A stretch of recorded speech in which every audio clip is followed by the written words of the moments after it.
जय श्री राम। प्रेमी भक्तों, हम भगवान की शरण होना चाहते हैं, लेकिन कैसे जाने कि हम भगवान की शरण हो चुके हैं। कुछ ऐसे काम होते हैं, यदि जब आप इस तरह से काम करने लग जाते हो तो समझना चाहिए कि भगवान की शरण हो चुके हैं, उन्होंने हमें अपना लिया है।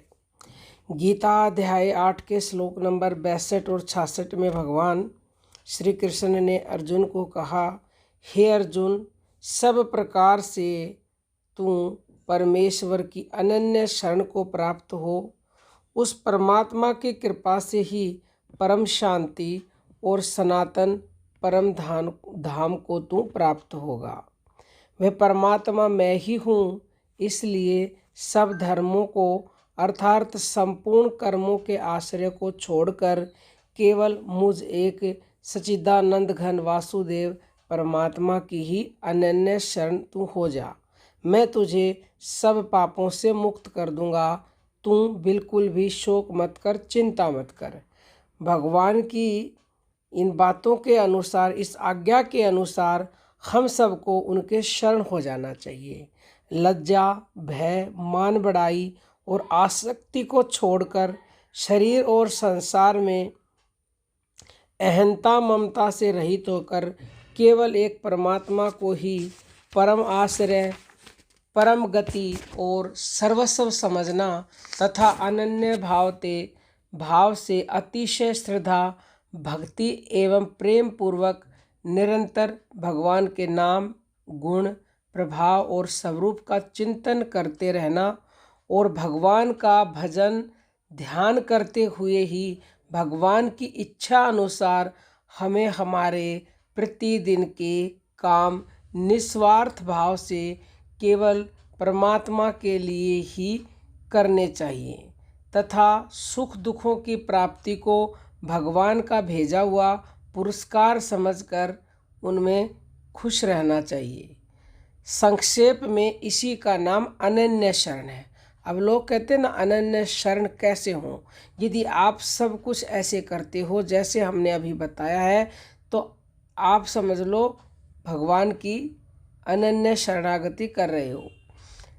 मन से भगवान सच्चिदानंद घन के स्वरूप का चिंतन, बुद्धि से सब कुछ एक नारायण ही है, परमात्मा ही है, ऐसा निश्चय कर लेना। श्वासों से यानी कि प्राणों के द्वारा भगवान नाम जप, क्योंकि श्वास श्वास में राम रमातूं, श्वास न खाली जाए और कहना मान गुरु का प्यारे, जो चाहे सो पाए। और कानों से भगवान के गुण, प्रभाव और स्वरूप की महिमा का भक्ति पूर्वक श्रवण, नेत्रों से भगवान की मूर्ति और भगवान के भक्तों के दर्शन, वाणी से भगवान के गुण, प्रभाव और पवित्र नाम का कीर्तन एवं शरीर से भगवान और उनके भक्तों की निष्काम सेवा, ये सभी कार्य शरणागति के अंदर आते हैं। इस प्रकार भगवत सेवा प्रायण होने से भगवान में प्रेम होता है। संसार में जिन वस्तुओं को मनुष्य मेरी कहता है, वे सब भगवान की हैं। मनुष्य मूर्खता से उन पर अधिकार जमाए बैठा है और इसी वजह से वह सुखी व दुखी होता है। भगवान की सभी वस्तुएं भगवान के ही काम में लानी चाहिए। भगवान के कार्य के लिए यदि संसार की सारी वस्तुएं मिट्टी में मिल जाएं तो भी बड़े आनंद की बात है, और उनके कार्य के लिए बनी रहें तो भी बड़े हर्ष का विषय है। उन वस्तुओं को न तो अपनी संपत्ति समझनी चाहिए और न उन्हें अपने भोग की सामग्री ही माननी चाहिए, क्योंकि वास्तव में तो सब कुछ भगवान का ही है। इसलिए भगवान की सभी वस्तुएं भगवान के ही अर्पण की जाती हैं। ऐसा समझकर संसार में हम जो भी काम करते हैं वही भगवत प्रेम रूप शरण की प्राप्ति का साधन है। जितनी भी अभी हमने बातें बताई हैं, जो कुछ भी कर्म किया जाए सब भगवान के लिए करना चाहिए। इसी का नाम अर्पण है। जो कुछ भी हो रहा है सब भगवान की इच्छा से हो रहा है। लीलामय की इच्छा से लीला हो रही है। इसमें व्यर्थ के बुद्धिवाद का बखेड़ा नहीं खड़ा करना चाहिए।